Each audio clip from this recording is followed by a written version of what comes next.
అందరికీ నమస్కారం. ఈరోజు మహాభారతంలో మరొక కథ ఆస్తికుని కథ.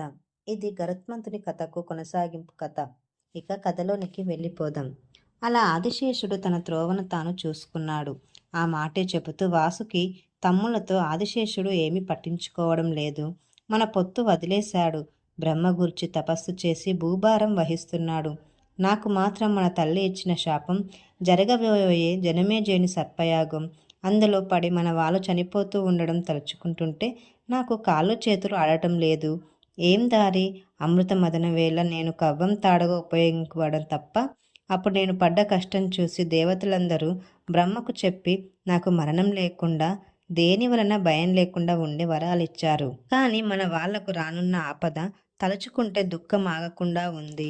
దీనిని తప్పించుకునే ఉపాయం ఏమిటి అంటూ సోదరులను దగ్గరకు చేర్చుకుని సమాలోచన చేశాడు. దానికి కొందరు సర్పముఖ్యులు ఇలా అన్నారు: ఏదో విధంగా జనమేజయుని యజ్ఞం సాగకుండా చూద్దాము.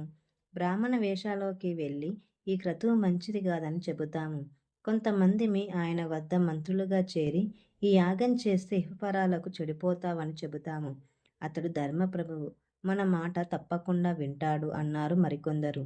ఆహార పదార్థాల మీద, యజ్ఞం చేయిస్తున్న బ్రాహ్మణుల మీద పడి భయపడదాం అని దుడుకుగా మాట్లాడారు. కొందరు బుద్ధిమంతులు మాత్రం, మీరు అనుకున్నట్లు అన్ని వేళలా అన్ని చేయగలమని అనుకోకండి. బ్రాహ్మణోత్తములు మంత్రాన్ని చదువుతూ ఉంటే అగ్నిశిఖలలో మాడి మసైపోవడం తప్ప మీరు అనుకున్నట్టు సాధ్యమయ్యే పని కాదు అన్నారు. ఇదంతా వింటున్న ఏలాపుత్రుడని నాగకుమారుడు ఇలా అన్నాడు: మన తల్లి నిద్రిస్తున్న సమయాన నిద్రపోతున్నట్లుండి దేవతలకు బ్రహ్మకు జరిగిన సంభాషణ విన్నాను. కద్రువ కఠినాత్మురాలై కన్నబిడ్డలను శపించింది.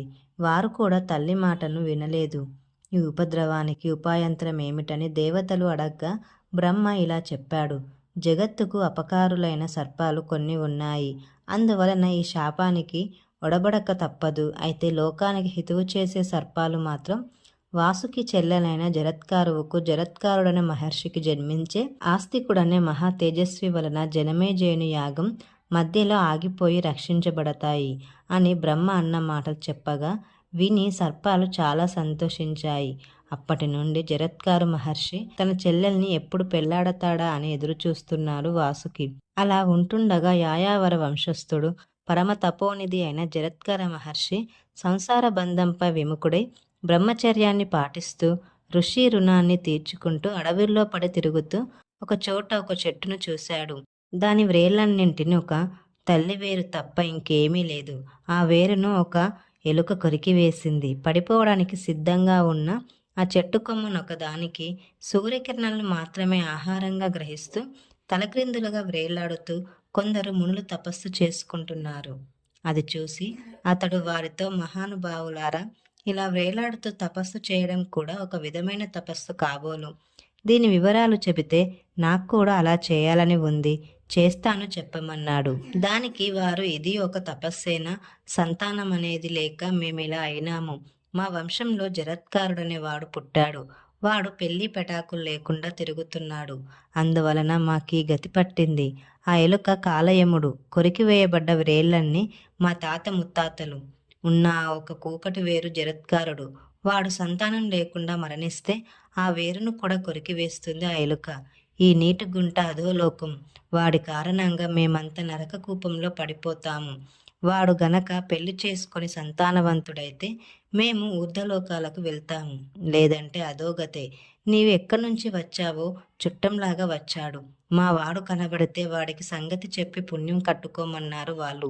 అది విని నిలువున కంపించిపోయాడు జరత్కారుడు. మహానుభావులారా, ఆ జరత్కారుణ్ణి నేనే. మీ ఈ స్థితికి నేనే కారణం. నేను పెళ్లి చేసుకుంటాను, సంతానాన్ని కంటాను, మిమ్మల్ని కష్టం నుండి తప్పిస్తాను అన్నాడు. దానికి వారెంతో సంతోషించారు. మంచిది నాయన, అలా చేయమన్నారు. తగిన సంతానాన్ని పొంది ఉత్తములు మెచ్చుకునే విధంగా ధర్మం తప్పక నడిచేవారు పొందే పుణ్యగతులు ఘోరమైన నిష్ఠతో తపస్సు చేసి దక్షిణలు ఇచ్చి యాగాలు చేసేవాడు కూడా పొందలేడు.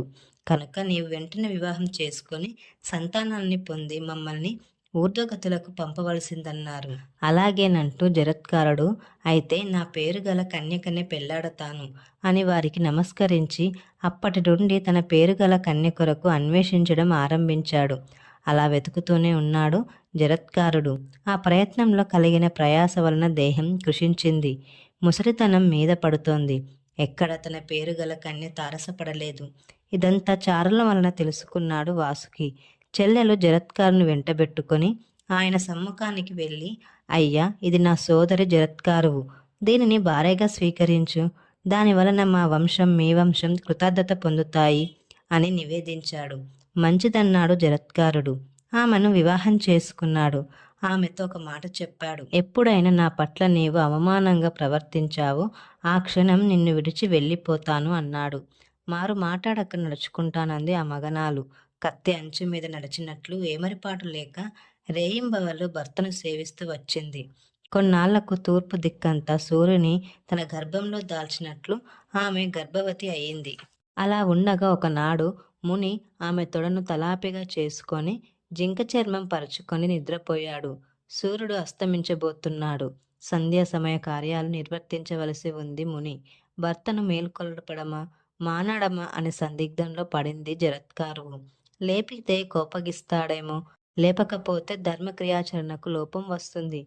కోపపడితే భరింపవచ్చును, ధర్మానికి లోపం వస్తే భరించడం ఎలా అని భావించి భర్తను మేల్కొల్పింది. మేల్కొనడమే తరువాయి. ఎందుకు మేల్కొల్పావు అంటూ కోపగించాడు. భయపడుతూనే కారణం చెప్పింది. ఏమిటి, నేను లేవకుండా సంధ్యాధికారం నిర్వర్తించకుండా సూర్యుడు ఎలా అస్తమిస్తాడనుకున్నావు? ఏమైతేనే నీవు నన్ను అవమానపరిచావు. నేటితో నీకు నాకు తీరిపోయింది. అయితే నీ గర్భంలో ఉన్నవాడు సూర్యుని తేజస్సుతో సమానమైన వాడు. మన ఉభయ వంశాలను ఉద్ధరిస్తాడు. ఇక నుండి నీవు మీ అన్న దగ్గర ఉండవలసిందని ఆమెను ఓదార్చి ఆయన తపస్సు చేసుకోవడానికి వెళ్ళిపోయాడు. ఆమె కూడా అన్న వాసుకి దగ్గరకు వెళ్ళి జరిగిందంతా చెప్పింది. కాలం మీదట పూర్ణ తేజస్వి ఉభయ వంశోద్ధారకుడైన ఆస్తికుడు జన్మించాడు. చవన మహర్షి కుమారుడు ప్రమతి దగ్గర వేదంగాలు చెప్పుకున్నాడు. సకల శాస్త్రాలు అపోసన పట్టాడన్నారు ఆనాటి వారందరూ. దీనికి అనుసంధానంగా పరీక్షిత్తుకు శృంగి శాపమివ్వడము అనే కథ ఉంటుంది. ఈ కథ కనుక మీకు నచ్చినట్లయితే నా ఛానల్ని లైక్ చేయండి మరియు సబ్స్క్రైబ్ చేసుకోండి.